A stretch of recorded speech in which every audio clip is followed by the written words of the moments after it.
Let's put our gospel reading from Mark into context. Everywhere Jesus goes, many people expect him to set them free from oppression. Everywhere he goes, he heals people and sets them free. Disease, devils, and death are running for their lives. The forces that diminish human life are rendered powerless by Jesus. The Holy Gospel according to Mark. Glory to you, O Lord. As soon as Jesus and the disciples left the synagogue, they entered the house of Simon and Andrew with James and John. Now Simon's mother-in-law was in bed with a fever, and they told him about her at once. He came and took her by the hand and lifted her up. Then the fever left her, and she began to serve them.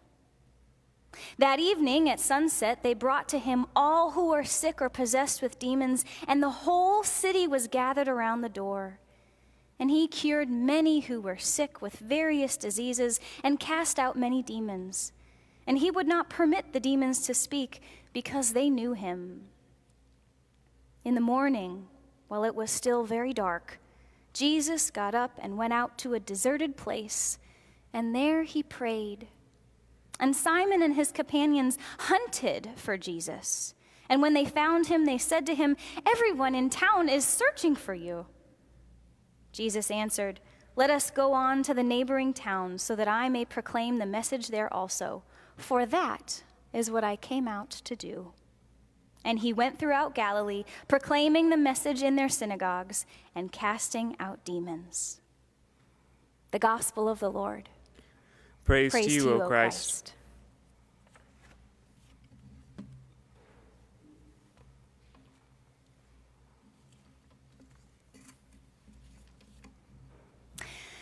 I'd like to begin the sermon today with a little trivia activity, so I'm asking you to put your thinking caps on at home. I'm going to read a purpose statement, and I'd like you to guess which company or organization that purpose statement belongs to.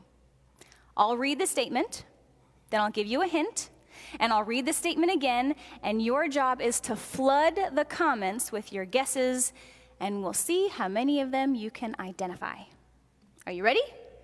Got your fingers on the keyboards? Here we go. Here's the first purpose statement. To give people the power to share and make the world more open and connected. Your hint is that this is a platform. To give people the power to share and make the world more open and connected. I'll give you a few seconds to think, type in your guesses, and I'm going to take a look at what you put on Facebook.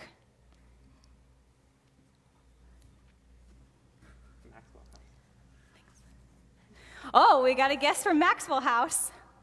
Keep them coming.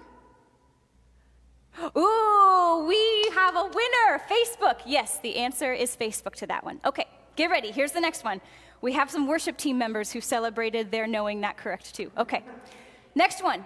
To inspire and nurture the human spirit, one person, one cup, and one neighborhood at a time. Your hint is coffee. To inspire and nurture the human spirit, one person, one cup, and one neighborhood at a time. Type in those answers. Let's see what you say.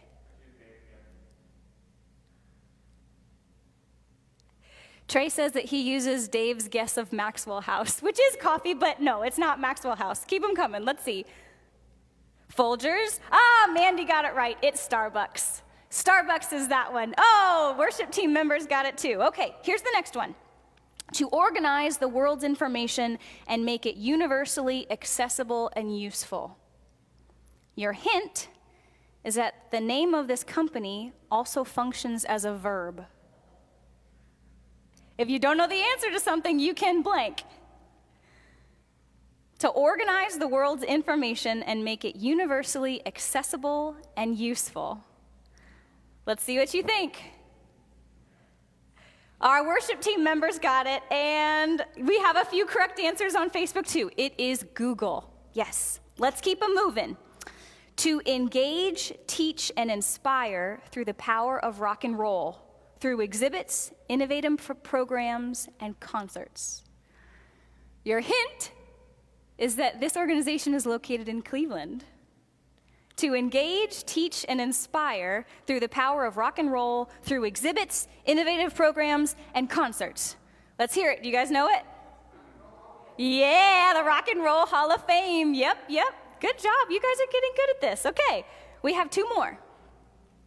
Together in Jesus Christ, we are freed by grace to live faithfully, witness boldly, and serve joyfully.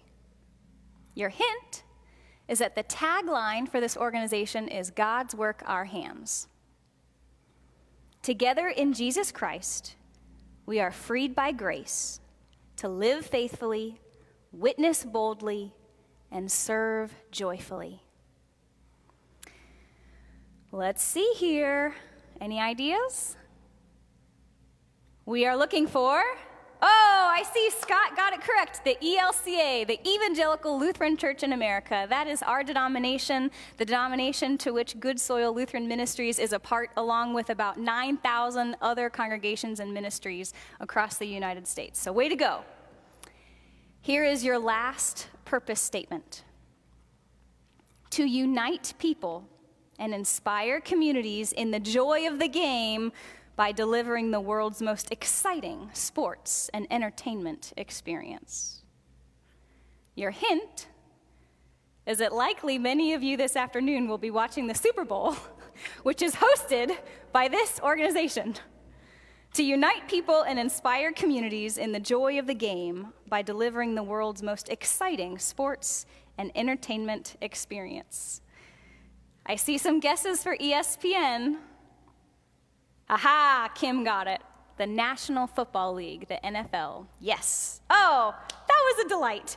Thank you for your participation and wonderful engagement with that. I'm going to hand this laptop back to our worship team member. Thank you. I wanted to share that warm-up activity with us this morning because today's gospel from Mark has to do a lot with purpose. God's purpose through Jesus and God's purpose through us as well. To get a sense of God's purpose through Jesus, it's helpful to take a look at what Jesus does in this passage from Mark. There are three different movements of Jesus' action that sort of happen in this gospel story for today. One, we hear that Jesus heals Simon's mother-in-law. Two, Jesus heals many in the city who are sick or oppressed. And three, Jesus takes some downtime to rest and recuperate from all of the healing that he's been doing.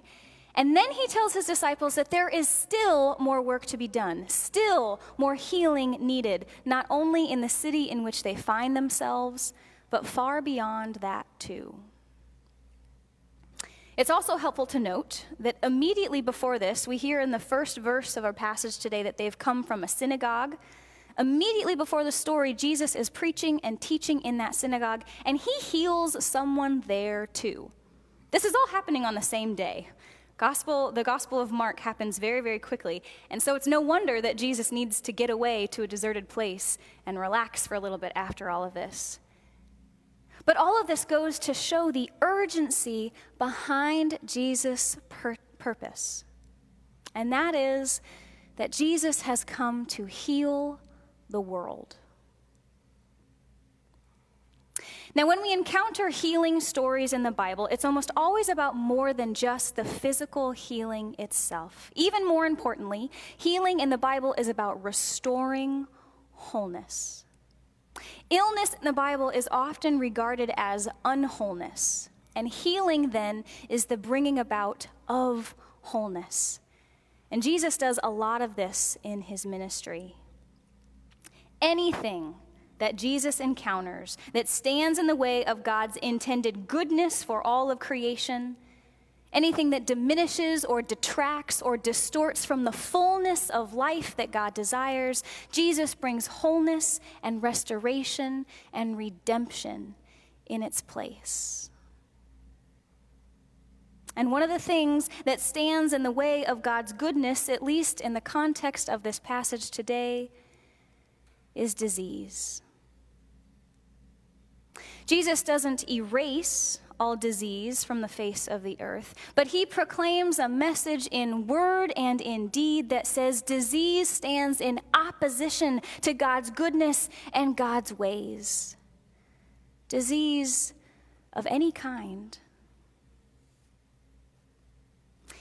Similar to every generation that has come before us, we as 21st century human beings living in the context of America have our own fair share of diseases that we have to face. Physical disease, illnesses like COVID-19, a disease that has exposed not only our human frailty when it comes to the virus itself, but also the appalling gaps in access to healthcare services, especially for our Black and brown siblings. Which then is a natural segue to another disease that we continue to grapple with in this country, and that's the dis-ease of systemic racism and white supremacy ingrained into the very foundations of our country. And then there's the dis-ease of political tribalism and the polarization of differing viewpoints, especially in the sphere of politics, but not limited there. Or the disease of socioeconomic inequality with education or social services, or even access to healthy sources of food. The very existence of food deserts in this country is a symptom of the dis-ease of inequality. Then there's addiction and mental health challenges, and isolation and loneliness and heartache from being separated from one another for so long because of this pandemic. And not to mention the dis-ease of the internal forces that we battle with inside of our own heads. The disease of feeling as if we are inadequate or not enough, or that we don't measure up to the world's expectations or our own. And the disease of busyness and exhaustion and running ourselves ragged that sometimes results out of that. These illnesses of body and mind and spirit and soul, these forces that hold us captive and make us sick, they pull us apart and they make us unwhole.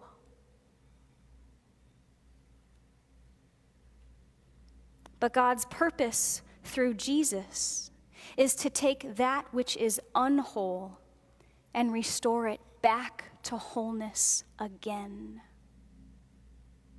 In Jesus' birth, the divine takes on human flesh, and the gap between heaven and earth is made whole again. In Jesus' life and ministry, God's unconditional love and grace is proclaimed for every living thing. Relationships are restored so that all of creation is made whole again.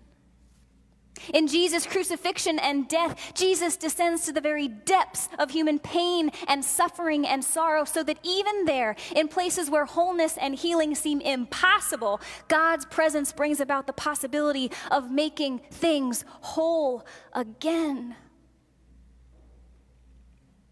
And then in Jesus' resurrection, God transforms death itself into new life, creating a whole new kind of ultimate wholeness, something called resurrection. Jesus' purpose is always about restoring wholeness. And Jesus continues to bring about wholeness among us even today. Through Jesus, healing is possible. Not necessarily in the form of a sweeping cure, but in other tangible ways. Jesus restores wholeness by healing our self-doubt and assuring us that we are beloved just as we are. Not because of anything that we do, but because of the nature of who God is. Jesus restores wholeness by healing our brokenness and our heartbreak, by promising that death has been transformed into something that brings new life, that brings us into full communion with God, and that we will be united with the saints again on the other side of paradise. Jesus restores wholeness by healing our bitterness and our division, loving us enough into realizing that God's grace and mercy and unconditional love is deep enough and wide enough and beyond our comprehension enough to include all peoples and all nations and all creatures. And Jesus restores wholeness by gifting us with a renewed sense of purpose in his name. After all, that's what we see happen when Jesus heals Simon's mother-in-law in this story from the Gospel of Mark. Jesus heals and restores her to wholeness, and she responds with renewed purpose by serving. This is the very model of discipleship. We are healed so that we may heal others. Restored wholeness is given to us so that we may restore wholeness on behalf of others. In fact, this is exactly what we prayed together in the prayer of the day at the beginning of this service. We said the words, "Lord, make us agents of healing and wholeness." In this way, Jesus' purpose becomes our own, to heal the world. Not as miraculous healers, though I sometimes wish it were that easy, but as followers of Jesus who have experienced the healing love of God and who want to pass that on and share it in meaningful ways, restoring wholeness wherever we can, in our communities, in our schools, in our workplaces, and in our homes too. This is an important detail in this story that we get from Mark. We want to pay attention to the fact that Jesus' action of restoring wholeness happens in the context of a home. And this then is pretty good news for us who are spending very large amounts of time at home. Because in this gospel story, the home becomes a sacred site where God's kingdom work happens. The home becomes a place where a little piece of wholeness in the world is restored, where healing touches the lives of those who need it. This is assurance to us that holy things can happen in the places that we call home. God's presence and action is not limited to official sacred spaces like sanctuaries or synagogues. As one commentator has put it, our living quarters are not second best when it comes to seeking and finding Jesus. If anything, Jesus delights in the domestic, unquote. Here at Good Soil, we know that well. Sunday school has shifted into the form of monthly packets that we mail home to families so that faith formation can continue happening centered in the home. Online communion services via Zoom have started, inviting us to decorate home altars and prepare home communion tables. Live streaming worship has become the norm this past several months, and although I cannot see you, I know that you are there worshiping in the fullness of the community of Christ, that you are worshiping as dearly and as enthusiastically and as reverently as you would if you were sitting right here in this sanctuary, but you are in the comfort and the safety of your home.